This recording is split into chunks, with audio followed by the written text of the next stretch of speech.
Big Boss season 7ஓட grand ஃபினாலவே நோக்கி போய்கிட்டு இருக்கோம். இப்போ டே 1 ஆர் 2 ப்ரோமோ ரிலீஸ் பண்ணியிருக்காங்க. எல்லா எக்ஸ் கண்டஸ்டன்ட்டும் உள்ள வந்து அவங்களோட விஷயத்தை ஷேர் பண்ணிட்டு இருக்காங்க. இன்னைக்கு ப்ரோமோல பார்க்கும்பொழுது ஜோவிகா உள்ள என்ட்ரி கொடுக்குறாங்க.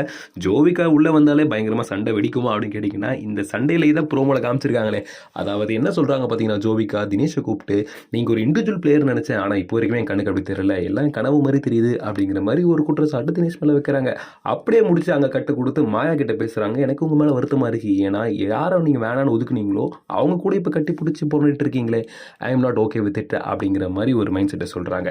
இதெல்லாம் முடிஞ்சதுக்கப்புறமா ஜோவிக்கு ஏதாச்சும் பிரச்சனை பண்ணுவாங்கன்னு கேட்டிங்கன்னா கண்டிப்பாக பண்ணுவாங்க. என்னன்னு பொறுத்து இருந்தால் பார்க்கணும். அப்படியே ப்ரோமோ 2க்கு வந்து பார்க்கும்பொழுது மாயாவும் அர்ச்சனாவும் பேசிக்கிட்டு இருக்காங்க. அதாவது அர்ச்சனா சொல்கிறாங்க, எனக்கு உங்கள் மேலே இருக்கிற லவ் வந்துட்டு கண்ணுக்கு நேரம் தெரியுது, இந்த லவ்வை எனக்கு கண்டிப்பாக வேணும் அப்படிங்கிற மாதிரி சொல்லும் போது, சாரிங்க எனக்கு உங்களோட லவ் ஹானஸ்டாக பிடிக்கல அந்த காட்டுற விதமாக தான் இவங்க பேசுகிறாங்க.